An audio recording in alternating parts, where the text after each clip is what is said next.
Ini keganjilan proses hukum yang ke-26 dari 30 keganjilan tentang pelarangan dalam pemberian dokumen.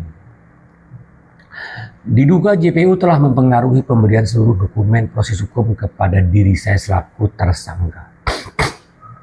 Ceritanya diawali setelah saya selesai menjalani pidana, tepatnya pada saat saya bebas murni, keluar pintu penjara dan akan meninggalkan lapas kelas 2 A Pontianak pada akhir tahun 2019.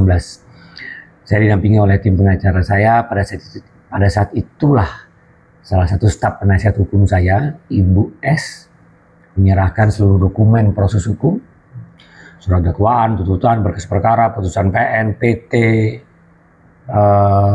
replik, duplik, dan lain-lain. Kemudian saya bertanya kepada pihak penasihat hukum yang menyerahkan dokumen tersebut, mengapa baru sekarang diserahkan kepada saya? Dijawab oleh yang bersangkutan, nah saya ingat sekali itu, atas perintah salah satu JPU J, karena abang tahu tentang hukum. Kembali nama jaksa itu terulang. Jika saat itu saya masih menjadi tersangka dan memegang semua dokumen ini dari awal, sudah pasti saya permasalahkan seperti saat ini.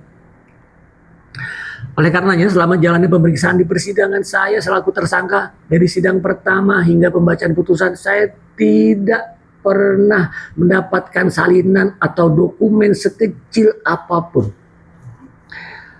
Dalam hal ini saya benar-benar yakin sampai detik ini bahwa penasihat hukum yang mendampingi saya adalah pengacara yang benar-benar membela saya sebagai kliennya. Sekali lagi saya yakin dengan profesionalismenya. Dan saya tidak masalah jika mengapa jika dokumen itu tidak saya peroleh. Itu merupakan salah satu alasan mungkin agar pikiran saya tenang saja, tidak mikir materi pokok perkara. Nah, ini disclaimer, perkara kebenaran bahwa karena ada perintah dan permintaan salah satu JPU itu berpulang dari kejujuran staf penasihat hukum tersebut. Apakah hal ini merupakan kebohongan? Walau alam. Nah, setelah saya sudah bebas dan berpikir jernih, saya membaca seperlahan semua dokumen-dokumen tersebut. Ternyata memang sangat banyak sekali kejanggalan. Memang sangat naif. Dan saya menemui 30 kejanggalan proses hukum ini. Saya hanya bisa bilang, semua kuasa Tuhan, saya diberi kekuatan untuk mengungkapkan keganjilan ini. Walau peristiwa ini sudah sejak 2016, 9 tahun yang silam. Yang sudah kalian anggap semua aman-aman saja. Artinya, jika semua ini terbukti benar, begitu ekstrimnya, begitu sadisnya, begitu kejinya perlakuan oknum aparat penegak hukum kepada diri saya seorang tersangka demi memuluskan kejahatan dengan menggunakan kewenangan yang sudah melampaui batas. Sampai-sampai perolehan dokumen proses hukum pun saya merasa telah dikebiri dengan segala cara, luar biasa.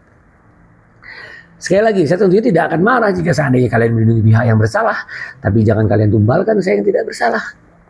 Kalian aparat penegak hukum memang punya kewenangan saat itu untuk mengatur hukum. Namun jika seandainya kalian terpaksa menerima uang demi meringankan atau membebaskan orang yang bersalah, itu urusan Anda.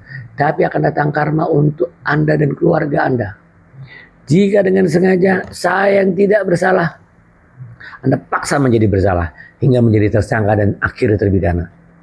Sesungguhnya kalianlah yang disebut oknum telah merusak nama baik citra penegakan hukum di negara ini. Jangan karena Anda, banyak kolega kalian yang sudah berjuang menegakkan keadilan rusak karena Anda.